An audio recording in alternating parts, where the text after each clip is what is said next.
E aonde começa esse inglês aí? Onde você, inteligente, né, teve a esperteza de olhar e falar: "Realmente eu tô aqui num país onde eu preciso da língua deles para me comunicar. Não dá para viver na comunidade brasileira para sempre, né".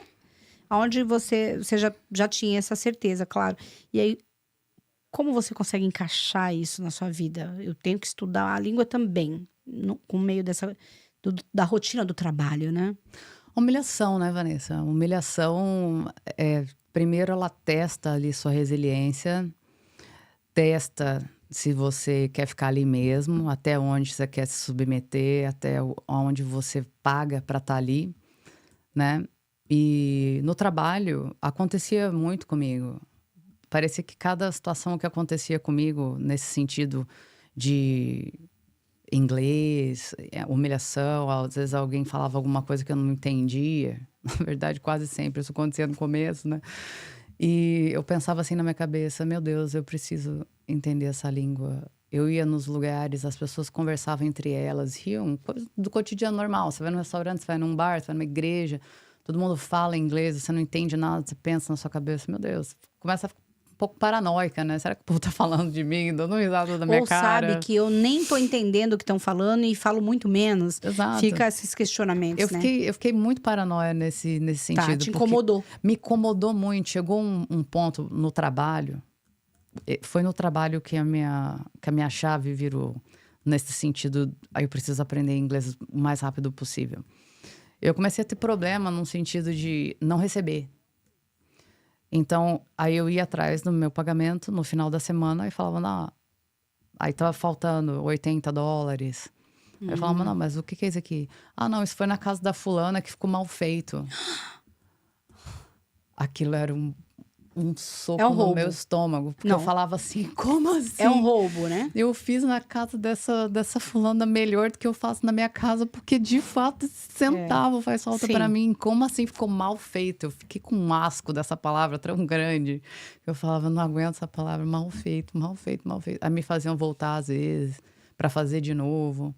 E uma situação me marcou bastante, algumas pessoas sabem disso, que eu estava na casa de uma cliente e uma dessas meninas trabalhavam comigo nessa empresa.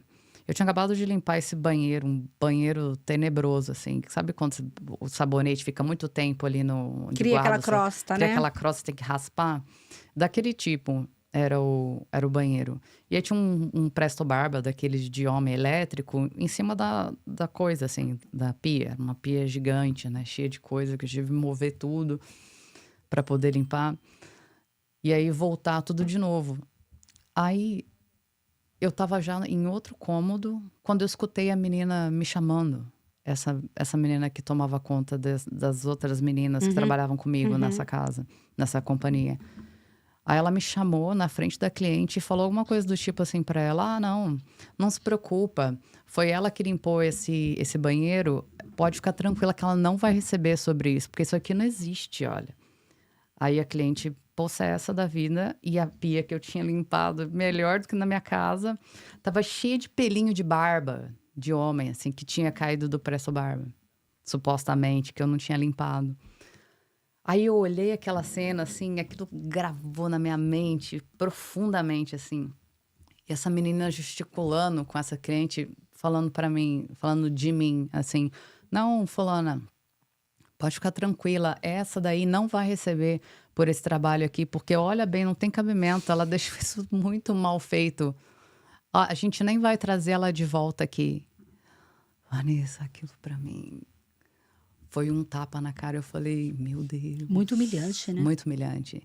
E aí nesse lugar, eu tive problema com essa mulher, porque chegava no final do expediente, eu falei para o dono da companhia, eu falei assim: 6 horas da tarde eu tenho que estar na Atlantic High School, que era uma escola pública de Del Rey, que eu faço aula de inglês lá. Eu fazia aula de inglês com os haitianos, com aquele sistema de inglês lá que você paga E sol, US$ 30. e sol. E estuda 3 meses.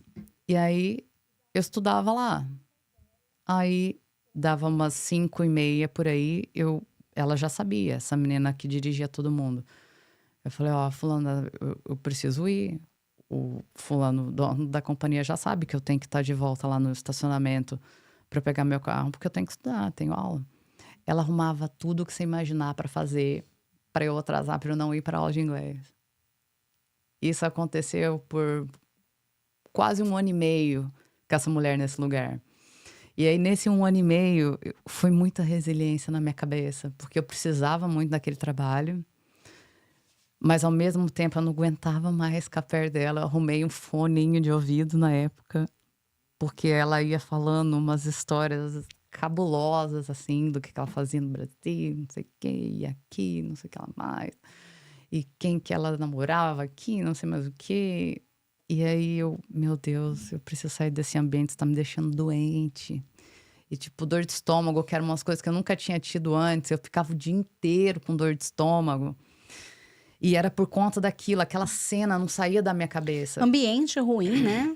E aí, tipo assim, aquela situação daquele banheiro lá, pra mim, foi uma virada de chave. Eu falei assim... Você precisava ter passado por aquilo. Né? eu falei assim, eu não posso me submeter a isso aqui. Tem humilhação que a gente precisa passar, né?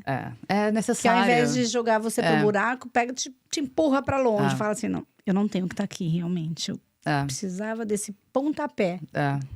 E hoje em dia, eu não sei que grupo que eu entrei esses dias, eu precisei de alguém. E eu encontrei essa pessoa nesse mesmo grupo de limpeza, fazendo a mesma coisa, 12 anos depois, praticamente. Eu falei assim, nossa, graças a Deus que a vida tá andando para todo mundo. Que seja, em qual direção Deus queira que vá, mas graças a Deus tá andando. E eu, graças a Deus, não tenho que lidar com essa menina mais. Porque eu fiquei imaginando, assim, quando eu virei as costas, ela pegando aquele presto-barba, batendo, assim, na pia, só pra me culpar por uma coisa, por prazer, porque aquele dinheiro ela não ia embolsar. Por ser doente mesmo, né? Por ser doente. Inveja, é perigoso esse sentimento. Não é todo dia que você tem que trabalhar limpando casa com uma Miss, né? Você tem que ter um diferencial, né? Vamos queimar um pouquinho essa Miss aí, que ela tá muito linda, gente. Não dá, né? É umas coisas assim que de mente doente mesmo, né? Não procura explicação que você não vai encontrar. Porque se você encontrasse, é que você ia conseguir chegar até onde ela estava. E ela tá muito distante de quem você é. Né? Da pessoa que você tá construindo. Porque a gente se constrói todo dia, né? A gente vai a gente vai evoluindo, a gente vai mudando, né? Vai alimentando ali as coisas para formar o caráter. Ele vem com a gente, mas a gente precisa evoluir. Lapidado, né, durante a vida. Mudar algumas atitudes que às vezes não são tão boas, que não trazem bons resultados. Às vezes a energia não é a que a gente quer. Então a gente precisa às vezes dar um passo atrás também. Fala, opa, né? E aí essa pessoa não, ela tá num nível que ficou muito lá atrás, você já tá muito lá na frente. Então não busca nem entender o que aconteceu, senão você tem que retroceder demais para entender. Deixa pra lá.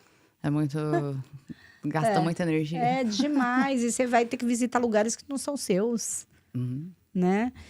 Enfim, como que a vida é, né? Depois você acaba encontrando, a gente às vezes encontra algumas pessoas que prejudicaram a gente, que fizeram algumas coisas. E aí você fala, olha, depois de 10 anos encontrei fulano, 20, e às vezes a pessoa tá pior do que quando te prejudicou, assim, sabe? Nem aquilo que ela se empenhou em fazer para te prejudicar fez com que ela desse um salto para frente, né? Exatamente. Nem pisando na minha cabeça, no meu lombo, você conseguiu saltar, filha. Não dá. Mas eu acho que tudo que você passou foi válido para você construir a Dani aí de hoje, né? Graças a Deus, total. Foi 1 ano e meio para se livrar. Foi mais ou menos isso. E quando que você... E nisso estudando também. Estudando. E eu tava sempre ligada... Eu gostava muito de conversar com os clientes na medida que eu conseguia. Então, se eu podia falar só oi, bom dia, tchau, tá pronto, eu tentava. Então, a gente teve uma cliente em Plantation, uma senhorinha, lembro dela muito. Eu queria lembrar o nome dela para eu levar um mimo na casa dela. Porque ela teve o trabalho de pegar um papel toalha para mim e colocar o passo a passo de como eu fazia, onde eu apertava no controle remoto da televisão para eu ver os subtitles, as letras embaixo do que a pessoa tá falando na televisão. Para eu Close aprender a caption falar. ali, tipo close caption. Legenda. Legenda. Né? Aí eu achei aquilo de uma bondade, assim, tão fenômeno, que eu falei assim: meu Deus, eu preciso absorver o máximo que essa mulher tá me ensinando aqui agora. É porque é uma empatia que veio com a compaixão ali junto, Total. né? Veio de graça, assim. Tipo assim, ela não precisava fazer aquilo. Ela tava merece tranquila. mimo. Ela merece um Faz mimo. igual seu pai fala, leva pelo menos um saco de pão. Exatamente. E ela teve... Eu tinha esse papel toalha até pouco tempo atrás. E ela teve o trabalho de fazer o passo a passo no papel toalha para mim, para eu botar na televisão, para eu poder ver, para eu poder ler e para eu ir falando. Acompanha na tua casa. Eu falei, meu Deus, tem almas boas ainda. São pessoas assim que fazem a gente não perder a fé totalmente, né? Totalmente. Na humanidade, né? Eu tive muita sorte também. Eu tive muito Deus comigo e muita coisa aqui. Eu acho que boa parte do que eu aprendi vem do alto, assim. Porque tem gente que fala, nossa, mas eu tô aqui há muitos anos, eu não consigo falar direito e tudo mais. Eu acredito, sim, que tem pessoas que têm uma facilidade melhor para algumas coisas do que para outras. Por exemplo, você deve conhecer gente que tem muita facilidade com instrumento, que toca. Que não precisa nem ter aula. Não precisa nem ter aula. Só olhar Ou vídeo. gente que canta muito e nunca fez uma aula de canto na vida, entendeu? Mas o esforço é fundamental, assim. Eu tive um bloqueio com o inglês muito grande. Teve? Tive, porque eu tive uma professora no colegial que atrapalhou bastante a minha vida. Isso na sua adolescência, Na minha adolescência. ali, não foi aqui, né? Não. E você vê que alguns traumas ficam, né? Prejudicam, né? E eu era meio metida, assim, porque meu pai... Como meu pai morava aqui... Você achava que era o suficiente para se exibir, né? Eu achava que era o suficiente para poder falar qualquer coisa para ela, entendeu? Para essa professora. E ela era muito jovem na época. Ela devia ter, sei lá, uns 28 anos. Porque a senhora não conhece o meu pai. Era bem assim, né? Na cabeça. Aí ela falava, não, você tem que falar com essa pronúncia tal. E você tem que pôr a língua pra fora. Aí eu falava, mas meu pai tá nos Estados Unidos e ele não fala assim, e os americanos entendem ele. Vai te ensinar, ele vai te ensinar. Nossa, essa mulher, eu passei uma E aí, quando você apurada chega com aqui, ela. você acha que isso aí te deu uma trava, né? Me deu uma trava, porque eu sofri bastante ali nos 3 anos do colegial. Pra aprender, foi difícil pra você acha? Foi porque eu tinha muita vergonha, né? Lembra Isso atrapalha muito. Lembra né? o concurso de beleza que eu não queria? Era mais ou menos isso. Tipo assim, a pessoa falava uma coisa comigo, às vezes eu entendia, mas eu tinha vergonha de pronunciar errado. Pra não se expor. Você não queria, né? Aí eu travava. Aí às vezes eu escrevia no telefone. E eu já sabia falar aquilo na minha cabeça, só que eu tinha vergonha da pronúncia. E aí... Você não queria se ouvir, né, Dani? Não, eu não queria me ouvir. Eu falava, meu Deus, tudo menos me ouvir. Tá. E eu tive um bloqueio ali no começo. Eu acho que também essas situações do trabalho, bastante sensíveis, me deu uma broxada, assim, no sentido de... Te trouxe insegurança, né? Me trouxe muita insegurança. Eu falei, nossa, eu não tenho dinheiro nem para viver direito. Como é que eu vou fazer inglês, gente? Isso é muita presunção e tudo mais. Aí vem aquela chuva de... E a lição que fica é, se você não pode ajudar alguém, às vezes não fala nada. Porque dependendo do que você faz ou do que você fala, você causa um dano tão grande na vida dessa pessoa, né? Você nunca sabe o que a pessoa tá Seja lembrado pelas pessoas... como essa velhinha que foi lá num papel toalha e escreveu o passo a passo no controle remoto para ela ver a legenda do que ela tá assistindo, né? E não a pessoa que humilha, que te faz ter trauma, que te deixa sequelada, que te deixa insegura, né? Isso não é legal, porque, ó, tá aqui, superou, é uma mulher de sucesso. Então, graças a Deus, isso não é mais problema na vida dela, é página virada, né? Graças a Mas Deus. você vai continuar com essa conta aí de karma e uma hora a cobrança vai chegar na sua mesa. Exatamente. Isso não é legal, né? O universo jeito conspirar nenhum. contra a gente não é legal. Então, tenha crédito. Tenha crédito. Sempre bom. Né? E não saldo negativo. Porque uma hora... Volta. Conta bem. A pessoa sofre aqui, ó. Mas ela supera. Né? E Exato. continua sendo bonita. Você não deixou ela feia pelo que você fez com Presto Barba. Ela continua bonita. Né, Dani? Obrigada. Imagina.